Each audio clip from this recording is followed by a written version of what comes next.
What's up, everybody? Thanks as always for supporting the show. It would mean a lot to me if you would take a second to scroll down and hit that subscribe button to the Hoops Tonight YouTube channel, and then follow me on social media on TikTok, Instagram, and Twitter so you guys don't miss any of our content over the course of this season. All right, let's talk some basketball.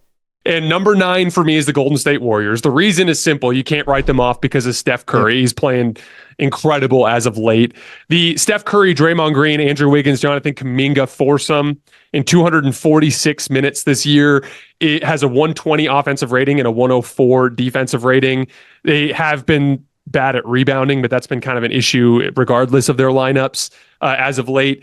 Their main concerns, they're late in games, their offense just goes from being this like beautiful ball player movement to just Steph Curry running around chasing his own shot, which I think is, as much as I love Steph and as much as I love Steve Curry, I just think it's bad process. I think that has actually led to diminishing returns in a lot of ways, and I think they have more options than what they've demonstrated.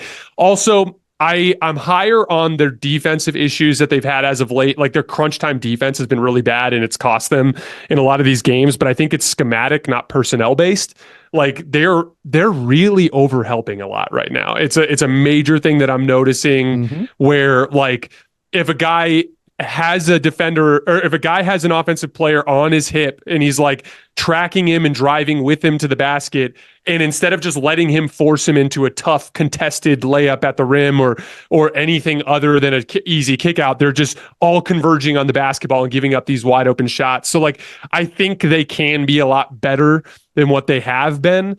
It's an extreme long shot because they just don't have any offensive production outside of Steph Curry that's consistent, especially within a playoff lens.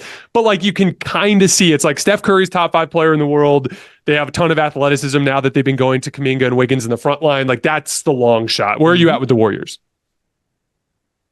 So I had the Warriors at number 9. So we're not far off on that.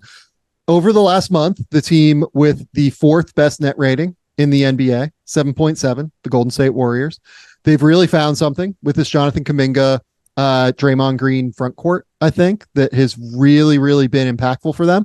Basically removing Kevon Looney from the lineup has been valuable, but the problem for them is that they're going to run into teams that have real bigs where they have to play Kevon Looney, and they have to play Draymond Green with Kevon Looney in all likelihood. Like you can't just run out. I think that where they have found success is in situations that probably aren't that applicable to the teams that they're going to have to play in the playoffs.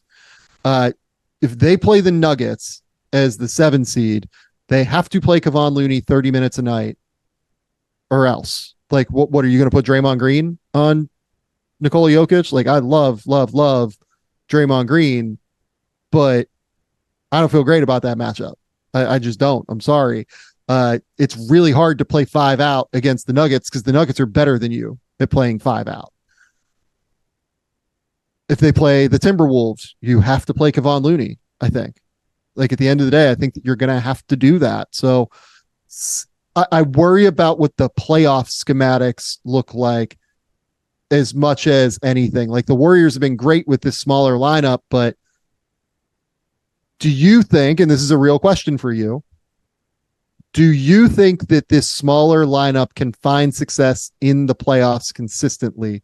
Because if you look at the teams that they've beat recently, it's like 76ers. If I remember correctly, that was the game where Joel Embiid got hurt, right? So like they blew the doors off of them. Beat the Nets, beat the Hawks, beat the Grizzlies, beat the Pacers with like a reduced Tyrese Halliburton, beat the Jazz twice, lost to the Clippers, right? Or no, they lost to the Hawks. I'm sorry. But then like lost to the Lakers, lost to the Kings, like the good teams they've played over the course of this month, for the most part, they have struggled to beat them. And I wonder if it's like a schematic thing where teams with real size that force them away from the Kuminga Draymond look can cause them real issues, and that those actual problems haven't been addressed and been fixed.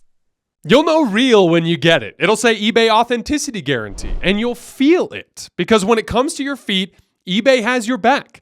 Maybe it's a head-turning pair for hooping, or a hot new collab. Whatever you're after, when you cop on eBay, you can trust that your kicks will be checked by experts, not just any experts, sneaker experts who live and breathe the culture, real people with real hands-on authentication experience. That's what the blue check mark represents on our listings. eBay Authenticity Guarantee, meaning every inch, stitch, sole, and logo is verified authentic through a detailed inspection. So when you finally step into those Grail kicks, you'll realize that the feeling is unlike any other. And with eBay's Authenticity Guarantee, that feeling of real is always within reach. Ensure your next purchase is the real deal. Visit ebay.com for terms.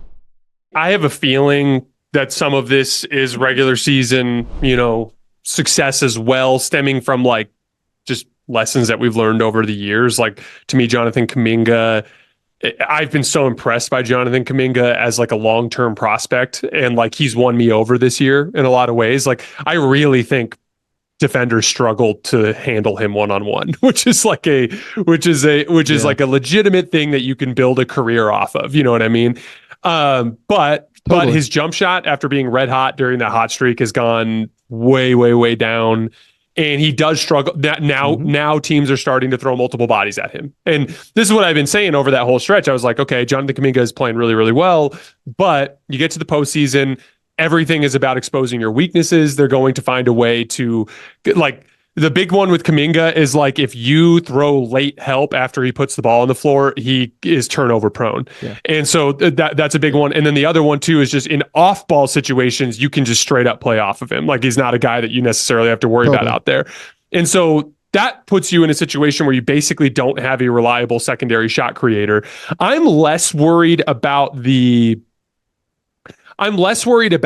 defensive configuration as it pertains to Looney, because I think Looney's been so bad this year that whatever athletic advantages you gain in rotation by just being faster are more important than whatever size you get from Kevon Looney. I think Kevon Looney, I don't know if it's because he's still kind of young. He's not that old. I don't understand what it is with him, but he just has not been as useful this year as he was in previous years. I would lean more on speed and be we just got to be a team that's excellent in rotation against these teams that are too big for Draymond to handle one-on-one in the front line. But here's the bottom line though, as you put it, there's a reason why I have them in my long shot tier, why you have them at number 9. Is there's just teams that are way better than them at the things that they do. And it's really that simple. The more we talk through this, the more I think that I should probably have them at 11, not 9. The fact that they haven't beaten anybody during this stretch, I kind of thought about it a little bit more toward they've been successful. I've really liked this group, but in terms of playoff success, I actually truly really think that you need size. You need somebody to match up with Nikola Jokic. You need somebody to match up Karl Towns. You need somebody to match up with anybody else that even I think they deal well with the Pelicans. I think they deal well with Zion, but Jonas would cause them some problems. I think on the front line, the Jonas Zion combination would cause them some problems. I think in the front line, I don't think they've solved it. I really don't, in terms of when teams, they have too many gaps that you can attack. I really respect how hard, Brandon Pajemski plays on the ball and or off the ball. And I really respect his basketball IQ. But he's kind of a necessity for them as a secondary creator a lot of the time. And teams are going to attack him on the ball, pretty regularly on defense. I don't think that they're going to find an answer defensively for this at the end of the day.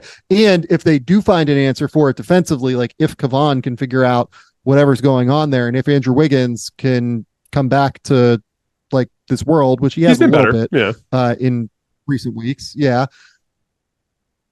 I still think that they have too many mismatch issues on the defensive end to where teams are going to be able to take advantage of them. What you would like to do against Minnesota is you'd like to play a big against Karl Towns and then have Draymond guard Rudy Gobert and then help off of Draymond, or use Draymond as the help defender on Towns drives, on Towns post ups, force him into tough decisions and be able to attack that way.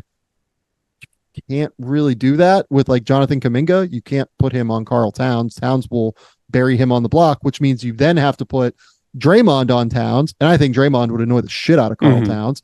But like, then you're putting Rudy Gobert on, or you're putting Jonathan Kuminga on Rudy Gobert, and they'll just spam 1-5 ball screens with Mike Conley and Gobert. And for as athletic as Kuminga is, he can't out high point Gobert.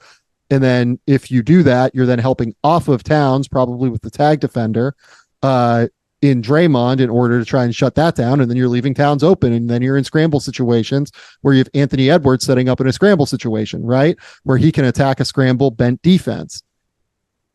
I think they're coming from too far away is where I'm at right now. I think the Warriors are coming from too far away from where they are to be able to really truly contend right and now. Kuminga and Gobert opens up even more defensive rebounding issues, which has been just a huge problem. Like as even that dominant lineup, that Wiggins, Kuminga, Draymond, Curry foursome, they have not rebounded well. They've been a bad defensive rebounding team. It's like you watch the Jazz game and it's like they keep getting stops, but just guys are flying in and getting rebounds over them. And then it's like they finally get a stop at the end of the Clippers game and no one boxes out Russell Westbrook, and he comes flying in, and to me, like I actually, again, I'm higher on their defensive potential than you are, but like the defense, the rebounding piece, I don't know that can be fixed.